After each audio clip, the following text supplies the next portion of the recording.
Assalamualaikum warahmatullahi wabarakatuh. Perkenalkan, nama saya Rian Siva dengan NIM 2204-143 dari Prodi Ilmu Administrasi Negara Universitas Negeri Padang. Pada kesempatan kali ini, saya akan mempresentasikan materi tentang pos NPM dan implikasi pada etika dan akuntabilitas publik. Baiklah, reformasi birokrasi selalu bergerak maju. Setelah era birokrasi tradisional, kita memasuki era neo-public management atau NPM yang didominasi logika pasar, yaitu efisiensi, privatisasi, dan kompetisi. Namun pendekatan ini menuai kritik tajam. NPM dinilai terlalu fokus pada output manajerial dan sering mengabaikan koordinasi, nilai-nilai demokrasi, dan peran sentral negara. Maka kritik inilah yang akan melahirkan gelombang reformasi berikutnya, yaitu paradigma post neo-public management atau post NPM. Pada video kali ini, saya akan mengupas 3 pilar utamanya dan bagaimana pergeseran ini secara fundamental mengubah tuntutan kita terhadap etika dan akuntabilitas publik. 3 pilar paradigma post NPM adalah yang pertama, yaitu NWS, yaitu Neo-Weberian States atau kembalinya negara. Fokus dari paradigma ini adalah NWS adalah koreksi terhadap negara yang rapuh atau hollow state akibat NPM. Ia berupaya mengembalikan peran sentral negara dan memperkuat birokrasi, namun dengan modernisasi. Karakteristik dari NWS ini adalah negara harus profesional, menjunjung supremasi hukum, dan yang terpenting memiliki akuntabilitas politik yang kuat kepada parlemen dan rakyat. Birokrasi yang efisien haruslah juga yang legitim. Yang kedua ada NPG, yaitu Neo Public Governance atau tata kelola jaringan. Fokus NPG ini mengakui kompleksitas masalah publik yang tidak bisa diselesaikan sendirian oleh pemerintah. Paradigma ini menekankan kolaborasi multi aktor. Sedangkan karakteristik dari NPG ini sendiri, kebijakan dan lain-lainnya diproduksi melalui interaksi dinamis antara pemerintah, sektor swasta, dan masyarakat sipil. Nilai utamanya adalah negosiasi, sinergi, dan keterkaitan antar aktor dalam jaringan. Dan paradigma yang ketiga adalah Digital Era Governance atau DEG, yaitu integrasi layanan.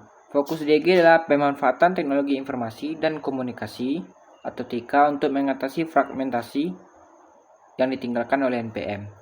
Karakteristik dari DEG ini bertujuan untuk menciptakan layanan yang terintegrasi dan koheren, yang menempatkan warga sebagai pusat, misalnya melalui sistem e-government yang menyederhanakan birokrasi. Yang ketiga, baiklah, untuk yang materi ketiga itu adalah nilai dan prinsip dari post NPM. Pergeseran paradigma ini membawa perubahan nilai mendasar. Yang pertama, citizenship, warga negara. Peran masyarakat bergeser dari sekedar konsumen yang seperti yang ditekankan NPM, menjadi warga negara yang memiliki hak dan kewajiban untuk berpartisipasi, mengontrol, dan memengaruhi kebijakan.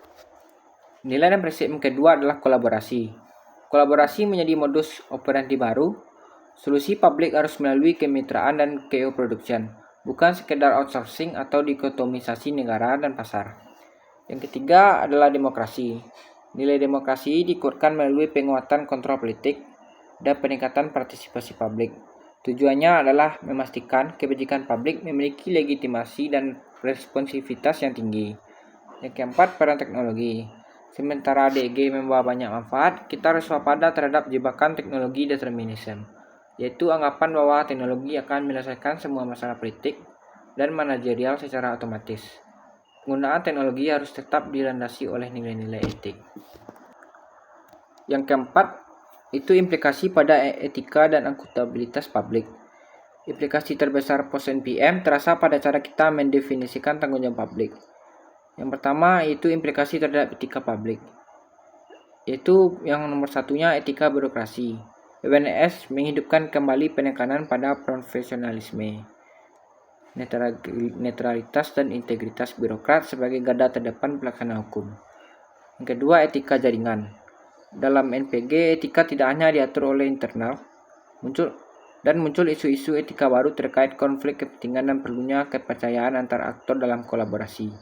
Yang ketiga, etika digital. DG menuntut etika yang ketat, terutama mengenai privasi dan keamanan data warga, serta memastikan bahwa sistem digital yang digunakan bersifat adil dan bebas dari bias algoritmik.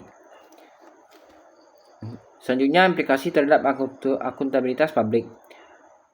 Akuntabilitas politik atau NWS diperkuatnya peran negara menuntut akuntabilitas vertikal yang jelas kepada badan politik, itu eksekutif maupun legislatif, dan mengimbangi dominasi akuntabilitas manajerial NPM. Sedangkan akuntabilitas negosiasi atau NPG, akuntabilitas ini bergeser menjadi urusan multilevel. Pertanggungjawaban kini dibangun melalui kesepakatan dan transparansi dalam jaringan, bukan hanya melalui laporan keuangan. Yang untuk akuntabilitas warga atau prinsip citizenship menuntut akuntabilitas yang lebih langsung kepada masyarakat melalui mekanisme responsivitas, keterbukaan informasi, dan saluran umpan balik yang efektif. Baiklah, untuk kesimpulannya, paradigma post NPM ini adalah upaya untuk menciptakan administrasi publik yang lebih bijaksana, yang kita tidak hanya lagi mencari efisiensi, tetapi mencari keseimbangan antara kekuatan negara atau NWS, kolaborasi sipil atau NPG, dan integrasi digital atau DG. Pada akhirnya, tantangan utama kita di Indonesia adalah mewujudkan tata kelola tidak hanya efisien, tetapi juga demokratis, beretika, dan akuntabel secara menyeluruh kepada seluruh warga negara. Terima kasih, sekian dari saya. Saya ucapkan wassalamualaikum warahmatullahi wabarakatuh.